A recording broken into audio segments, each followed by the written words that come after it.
اعوذ باللہ من الشیطان الرجیم بسم اللہ الرحمن الرحیم والفجر ولیال عشر والشفع والوتر واللیل اذا یسر۔ محترم ناظرین و سامعین کرام، اللہ تبارک و تعالیٰ کا یہ بہت بڑا فضل ہے کہ اللہ تبارک و تعالیٰ نیکیوں کے حساب سے بہار کا موسم لاتا رہتا ہے۔ اللہ تعالیٰ نے بعض زمان اور بعض مکان ایسے رکھے ہیں جہاں پر نیکیوں کا وزن زیادہ ہو جاتا ہے، نیکیوں میں برکت آ جاتی ہے۔ مکان تو آپ جانتے ہی ہیں، حرمین کا علاقہ ہے جہاں پہ مکہ مکرمہ میں ایک نماز کی 1,00,000 بن جاتی ہے۔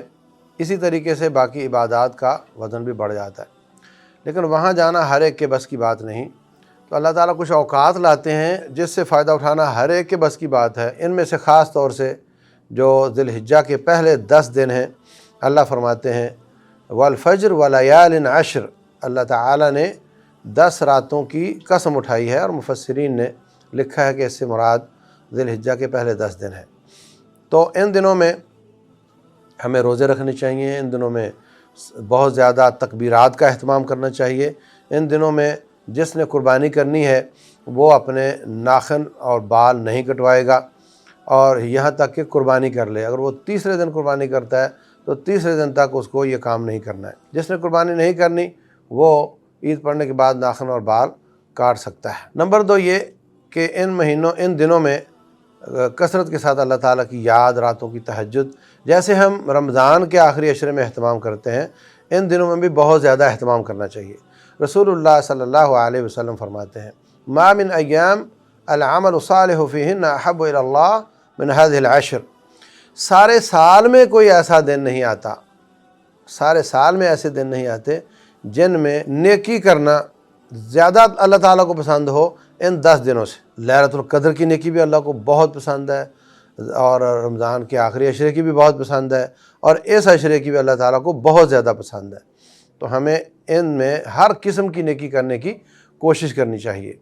اور خصوصی طور پر رسول اللہ صلی اللہ علیہ وسلم فرماتے ہیں کہ جو شخص عرفات کے دن کا روزہ رکھتا ہے، مجھے امید ہے کہ اللہ تعالیٰ اس کے 2 سال کے گناہ معاف کرے گا۔ یہ بحث بھی شروع ہو جائے گی کہ عرفات کا دن کون سا ہے، تو میں یہاں عرض کرتا جاؤں کہ اگر حدیث کو سمجھنے میں اختلاف ہوا ہو تو اس میں لال پیلا نہیں ہونا چاہیے، بلکہ اللہ تعالیٰ کی وسیع رحمت سے یہ امید رکھنی چاہیے کہ جو یہ سمجھتا ہے کہ عرفات کا دن وہ ہے جس دن حاجی عرفات میں ہوں گے، اور پاکستان میں وہ 8 ذی الحجہ ہوگا، اس کے روزے سے بھی 2 سال کے گناہ معاف ہو جائیں گے، کیونکہ اس کی سوچ یہ ہے۔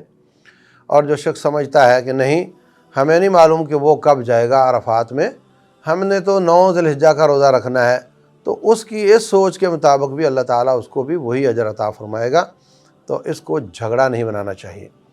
تو بہر صورت ان دنوں کا بہت اہتمام کرنے کی ضرورت ہے، اور ان دنوں میں ہر قسم کی نیکی کرنے کی ضرورت ہے، اور ان دنوں میں ہمیں اس طرح کا اہتمام کرنے کی ضرورت ہے جس طرح کا رمضان المبارک میں ہم کرتے ہیں، تاکہ اللہ تبارک و تعالیٰ کی رحمت کے جھونکے ہم پر پڑیں، اور ہم اپنے اعمال سے جنت میں نہیں جا سکتے، ہم اللہ تعالیٰ کی رحمت سے جائیں گے۔